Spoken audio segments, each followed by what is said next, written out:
a bunch of people working together, both for treatments in the near term, we hope, near term for quality of life and for our children and adult children and other adults with SKS to have a better life, but still working towards a long-term goal of finding a cure. And with that, I am going to hand over to Sarah Lepore, the president of our foundation.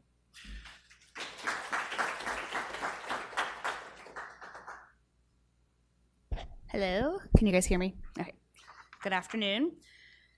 I just wanted to first start off and say thank you to Kristen and Mike. Mike's not in here yet, but without them, we would not be here today. It was their vision that really brought us together.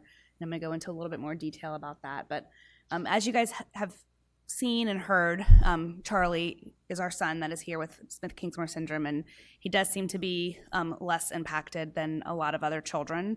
Our reason for getting involved, really my reason for getting involved when Kristen called me, is more to do with my background. I'm a neonatal nurse practitioner, and I have sat with countless families during multiple diagnoses throughout their hospitalizations where they had nowhere to go. Not a Smith-Kingsmore diagnosis, but just a different diagnosis, any diagnosis out there, from possible cerebral palsy to premature baby with brain bleeds that get devastating news that is delivered by our medical team, and the families don't have any connection. And I've always wanted to make sure that I could help that family, any family, find some connection, because to me, I think building a community with people that are going through similar things is really what is most important and will bring you through that journey. We've had a long diagnostic odyssey journey with Charlie. He was diagnosed with a different rare genetic disorder, which actually Dr. Mirza and I had communicated about. Before Charlie was diagnosed with SKS, he was diagnosed with OTS2, which is a totally different diagnosis. He didn't really meet that criteria 100%, which made us keep going and looking for another diagnosis, and that's why we did whole genome or whole exome sequencing. Our first round was normal.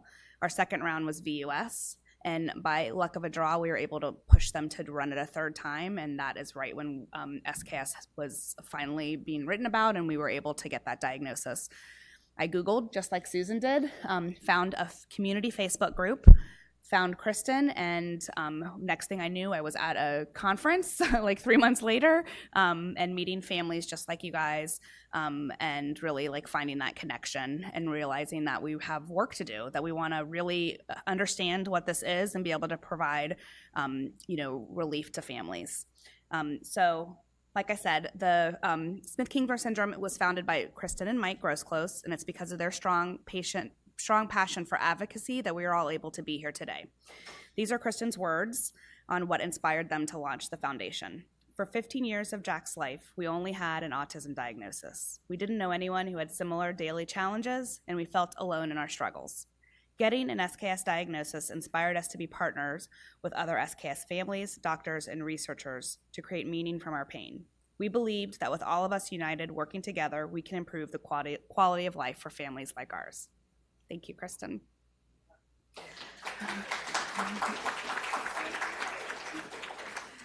And that is what birthed our mission, which is to improve the lives of all people impacted by Smith-Kingsmore syndrome by accelerating research and connecting our global community, much like we were doing this weekend and much like our foundation really strives to do on a regular basis.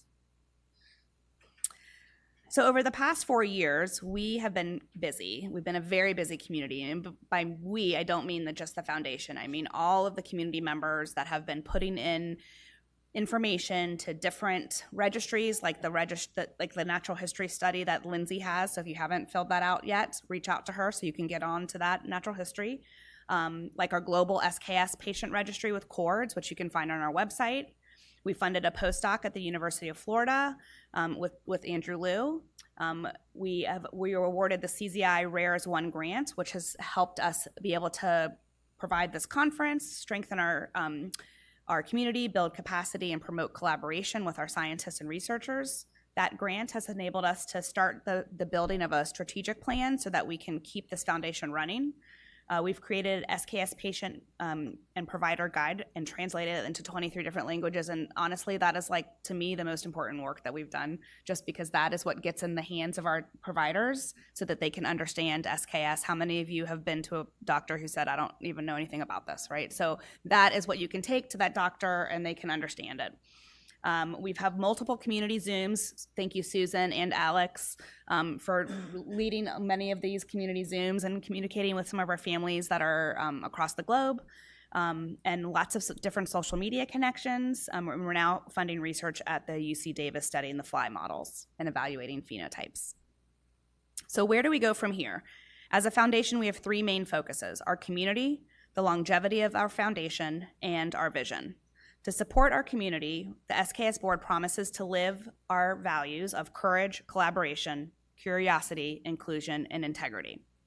Some of the things that we can do to live these values are the things that we're doing right now, are hosting these community virtual meetings, a eventual goal of being able to sponsor in-person meetings across the globe, taking a deeper dive into understanding the phenotype, the symptoms, which part of us coming together today really helps drive that work.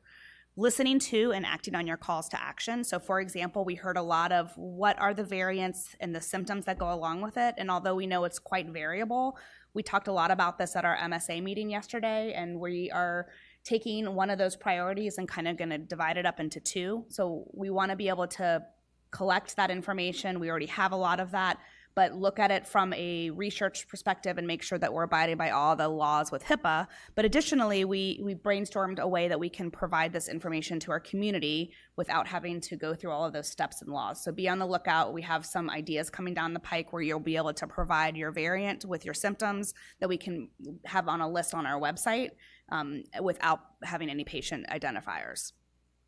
We want to continue to connect with you guys and connect you to providers who understand SKS. We are actively engaged with and learning from the others in the rare disease space. So we attend conferences across the country so that we are with teams that were like us, that have already built and grown and are like 10 and 15 and 20 years already down the line, so that we can learn from them, learn from their mistakes, and continue to grow as a foundation.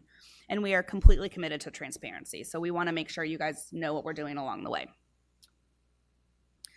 So when I look around the room today, I realize that we as a community have built something really special here. And because of that, we need to keep this going for years to come. So we have to think about what it takes to support the longevity of the foundation. These are the things that we are focused on: planning for the future, science, and development. So for planning for the future, we really want to strengthen that 3 to 5 year strategic plan. That includes succession building for board members, invest in community engagement, and continue to commit to our process of improvement and to promote growth and change. So our board is really serious about having debriefs after every event that we hold to see what we've done well and what we can do better, so that we continue to make process improvement changes and continue to grow. We're committed to the science, as you can see here, and you've heard today. I don't need to go into a lot of detail there because they have been able to do that for us. And we're committed to development, which is fundraising. So our annual, multi-annual fundraisers that we hold, our major donor planning, grants to support the foundation, and grants to support new research. And Kristen, as you know, is the founder and was the president and stepped into a director role that was supported by our CZI grant, so we could really work on what that looks like for this foundation to, again, provide strength in the foundation so that we can support our community as time goes on. So by supporting our community and the longevity of the foundation, we are all working towards our common goal and our ultimate vision, which is a world cured of Smith-Kingsmore syndrome. Thank you all so much.